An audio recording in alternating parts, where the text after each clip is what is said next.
Well, let's speak now to Colin Clarke. He's an expert on ISIS and senior research fellow at the Soufan Center, where he focuses on international terrorism, and he joins us from Pittsburgh in Pennsylvania. Mr. Clarke, thank you for making the time for us. What's your assessment of this attack, and in particular, how ISIS-K were able to carry it out? Thanks for having me. First, let me start with saying that my heart goes out to everyone that lost their life in this terrible attack today. I'm a lifelong civilian, but I'm from a family of Marines. And so today's been a devastating day, as well as to all the Afghan civilians that lost their life. This was a devastating attack. This was a complex operation planned and executed by Islamic State Khorasan province.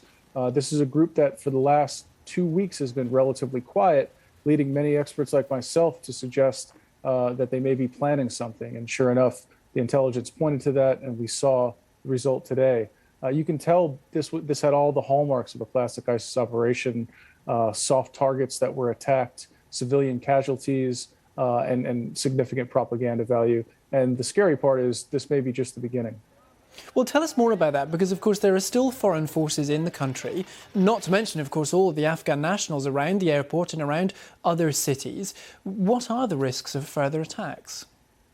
The risks are extremely high. I don't expect ISIS to stop now. This is a sense of momentum for them.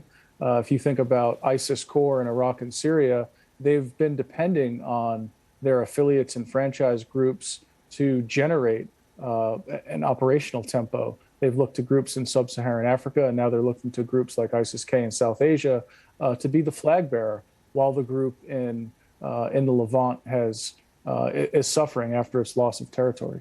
They first came on the scene around 2015, with US-led forces about to withdraw from the country. Are they just going to grow and grow within Afghanistan?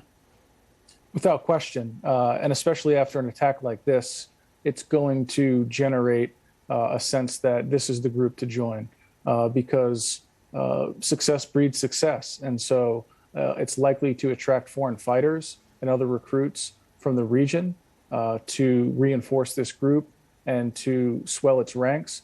And I think in the case of all the militant groups, including the Taliban in the country, including Al-Qaeda, Haqqani Network, and others, it's a case of a rising tide lifts all boats. We're going to see an influx of jihadists looking to get into the mix and join the fray, and this is going to prolong the civil war in Afghanistan. And what about the bigger global picture? How much of a threat do ISIS-K pose to the world?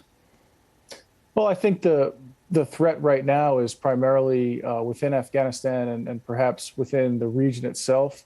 But over time, this is a group that could very well regenerate its networks and look to rebuild its external operations planning capability. And so, if I was in Europe, I would be very concerned that, 6-12 months down the road, this is a group that could be gunning for an attack in a Western capital. OK, Colin Clarke from the Soufan Center, thanks very much for sharing your insights with us. Appreciate it. Thanks, Rick.